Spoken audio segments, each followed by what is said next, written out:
us today to discuss this initiative is Dave Zasada, Intuit's VP of Education and Corporate Responsibility, and educator Miles Williams. Guys, welcome to Inside South Florida. Thanks for having us, Carmen. Appreciate it. Super excited to talk with you guys. Dave, let's start out with you. What has Intuit learned about the importance of kids becoming financially literate? Well, we've learned first that those who are financially literate typically have higher savings, higher credit scores, and are actually better at managing debt. And that's why it's really important that high school students cross that graduation stage with the critical financial skills they need just as they're about to begin making financial decisions that could really impact them long term. And Miles, talking with a point of view here, you work with students every day. How can financial education make a difference for students? What gaps do you see in the classroom? Yeah, as educators, we want kids to have healthy relationships with people, with their school, with their peers, et cetera. But we don't often talk about the healthy relationship that they need to have with money.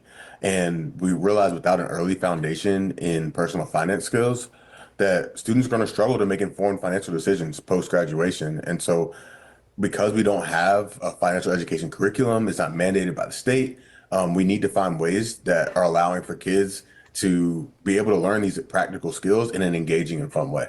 And of course, Dave, we're not here to point out struggles without a solution. And so what is Intuit doing to help address this issue?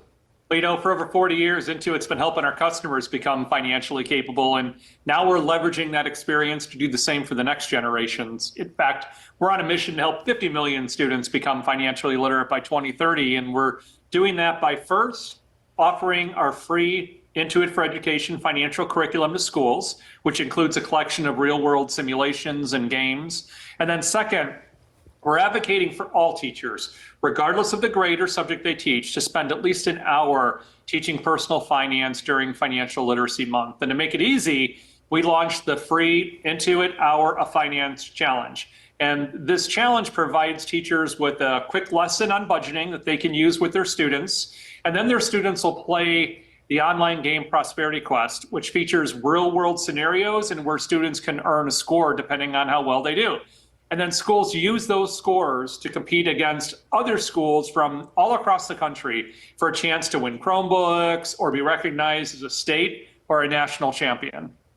All right, you had me at a competition. I'm in with just that. But talking about a personal experience, Miles, what's it been like using these tools in your classroom? Yeah, our kids like to compete. That's one thing that I appreciate about our kids. And they love Prosperity Quest. They really enjoy the game. It's fun, and it makes teaching these real world concepts a lot easier and more concrete.